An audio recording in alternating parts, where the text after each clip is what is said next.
Pernah dengar petani Jepang bisa panen 2 kali lebih cepat dibandingkan petani biasa? Apa sih rahasianya? Apakah karena teknologi canggih? Atau justru kebiasaan kecil yang mereka lakukan setiap hari? Yuk kita bongkar rahasianya. Pertama, rahasianya adalah disiplin dan presisi. Petani Jepang mencatat semua data, mulai dari cuaca, kelembapan tanah, hingga jadwal penyemprotan. Semua serba terukur dan tercatat. Dengan begitu, mereka tahu kapan waktu terbaik untuk tanam dan panen tanpa tebak-tebakan. Rahasia kedua, teknologi kecil tapi efisien. Banyak petani Jepang menggunakan mesin mini yang pas untuk lahan kecil dan memudahkan pekerjaan tanpa butuh banyak tenaga kerja. Beberapa bahkan menggunakan drone atau sensor tanah untuk memantau kondisi tanah secara real-time. Dengan aplikasi di ponsel, mereka bisa tahu kapan tanaman butuh air atau kapan harus diberi pupuk, cepat dan akurat. Rahasia ketiga, pemilihan bibit unggul lokal. Petani Jepang sangat selektif dalam memilih bibit.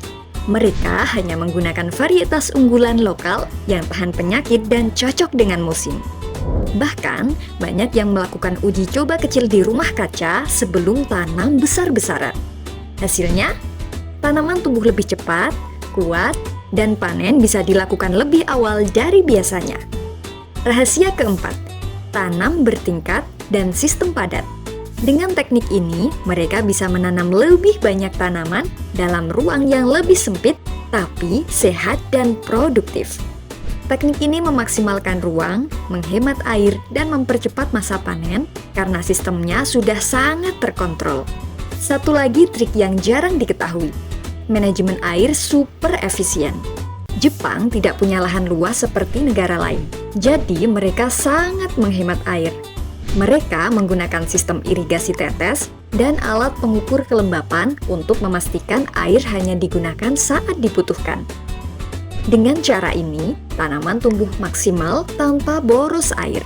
Ini juga mengurangi risiko penyakit akar karena kelembapan yang berlebihan. Gotong royong dan komunitas tani digital. Menariknya, petani Jepang sering bekerja dalam komunitas. Mereka saling berbagi ilmu, berbagi alat, bahkan berbagi tenaga saat panen. Sekarang, mereka juga pakai komunitas digital, grup WhatsApp khusus petani, forum online, sampai YouTube dan podcast pertanian. Mereka belajar terus, dan itu yang bikin mereka cepat berkembang. Jadi, bukan cuma soal teknologi, tapi cara berpikir, kedisiplinan, dan kerja keras yang bikin petani Jepang bisa panen 2 kali lebih cepat. Mau panen lebih cepat juga? Bisa banget, asalkan kita mau belajar dan mulai dari hal kecil.